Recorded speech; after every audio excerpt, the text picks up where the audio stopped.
teman-teman, kembali pada channel Citaker Gold pada hari Jumat tanggal 15 Desember kemarin tutup pada di 2019.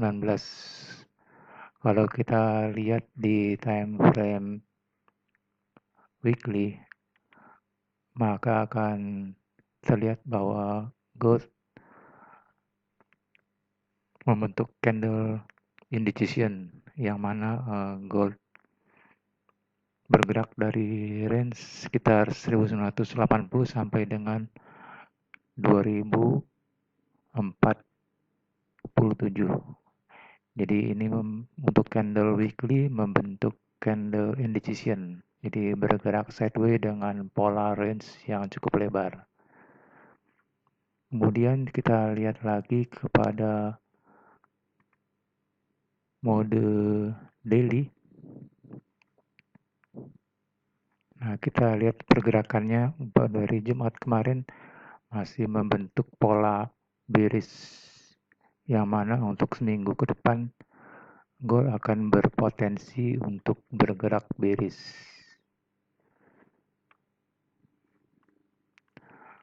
Kita lihat untuk pergerakannya kemungkinan besar untuk seminggu ke depan, yaitu skenario pertama yaitu bergerak bearish, yang mana ada kemungkinan gold bergerak dari 2019 mencoba mengetes ke 2010, lalu kemudian coba mengetes kembali di 2020, lalu kemudian tidak berhasil, break menuju ke atas, lalu lanjut turun kembali ke 2010 dan bahkan mencoba mengetes angka 2000. Nah, di sini teman-teman harus berhati-hati di angka level psikologis 2000 apakah gold berhasil reject dan kembali memantul ke atas, atau jika tidak berhasil akan mencoba mengetes angka 1990 bahkan menuju ke level low minggu kemarin yaitu di sekitar 1980. Jadi ini skenario pertama yaitu skenario bearish. Kemudian skenario yang kedua yaitu skenario sideways yang mana gold akan bergerak cukup lebar ya jadi kemungkinan antara 1990 sampai dengan 2020. Jadi skenario-nya yaitu ada kemungkinan bergerak ya, jadi menuju ke 2010, lalu kemudian 2000, lalu kemudian bisa mengetes 1980, kemudian bergerak kembali naik ke atas dan kemungkinan bisa mencapai ke 2035 kembali. Jadi bergerak sideways dengan pola 1950 sampai dengan 2030.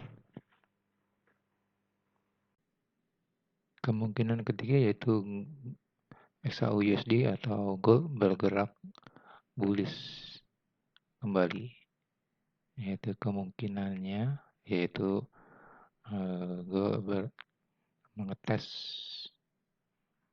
kembali angka level psikologis 2010 lalu bergerak bullish naik ke atas, yaitu mencoba ke 2035, lalu kemudian mengetes kembali ke bawah tapi berhasil mendobrak lalu mencoba ke angka 2050. Jadi untuk 2050 ini teman-teman harus berhati-hati karena dia juga merupakan level resisten yang cukup kuat dan bisa juga akan mencoba mengetes 2075 bahkan ke 2100. Jadi teman-teman harus berhati-hati untuk seminggu ke depan. Kemudian kalau kita lihat dari open interest heat map yang dikeluarkan di website CME Group, nah kalau kita lihat untuk jika gold bergerak bearish, maka kalau kita lihat dari angka yang cukup besar untuk hari Jumat kemarin di sekitar 2019 itu berkisar di area sini ya 2020. Lalu kemudian yang angka yang cukup besar bisa dilihat di 2010, lalu kemudian di 2000, lalu kemudian di 1985, lalu kemudian di 1975 sampai ke 1960.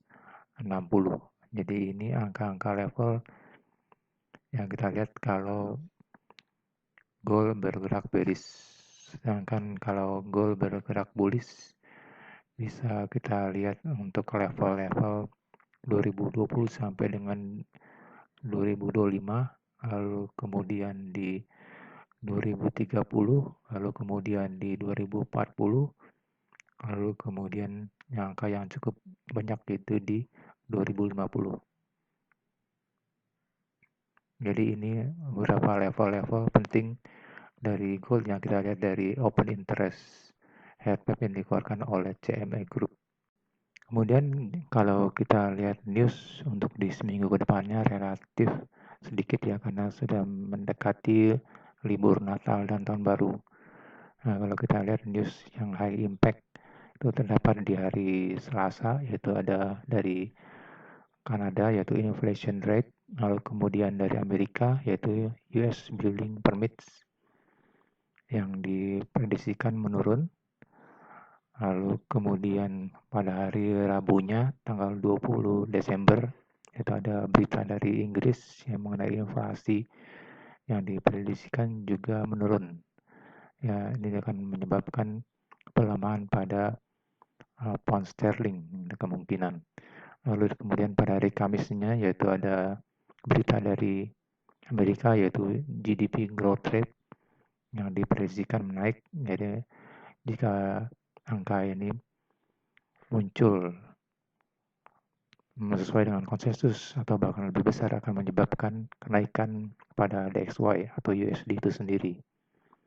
Lalu kemudian pada hari Jumat tanggal 20 Desember ada core PCE yang diprediksikan stabil, kemudian durable goods order yang diprediksikan juga menguat, dan juga personal income yang diprediksikan menguat. Ini akan menyebabkan naik atau membaiknya DXY atau USD itu sendiri.